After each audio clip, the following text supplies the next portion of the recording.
Assalamualaikum warahmatullahi wabarakatuh. Nama saya Saidatul Isyirah binti Rashidi, nombor matriks KID 25050404. Hari ini kita akan mulakan pengajaran dan pembelajaran yang bertajuk solat. Apakah yang dimaksudkan dengan solat? Solat dalam bahasa artinya doa. Dari segi istilah, ibadat yang mengandungi perkataan dan perbuatan tertentu yang bermula dengan takbiratul ihram dan diakhiri dengan salam.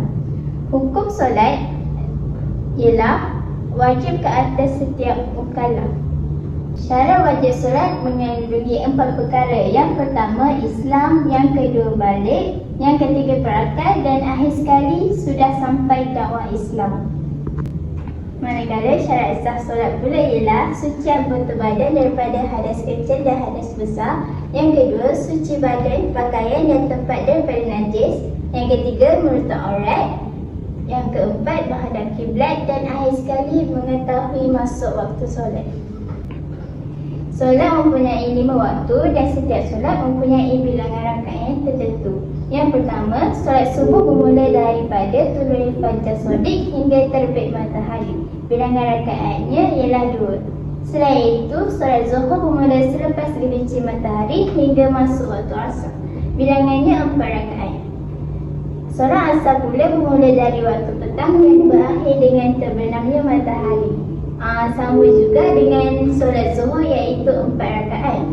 Solat maghrib bermula selepas matahari terbenam dan berakhir apabila hilang cahaya merah di ufuk barat.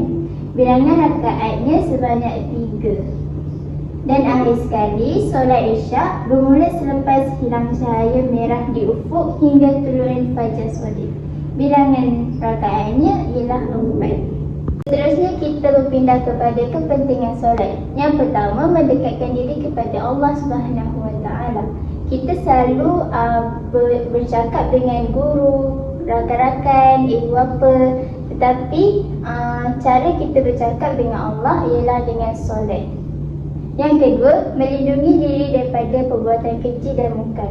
Bila kita selalu solat, kita selalu ingat Allah.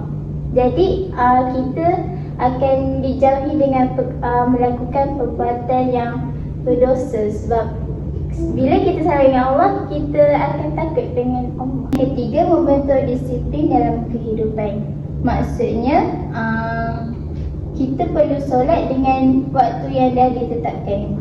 Sama juga dengan kita pergi sekolah mengikut masa. Dan akhir sekali mendapat pahala dan keridaan Allah SWT. Itu sahaja daripada saya. Sekian, terima kasih.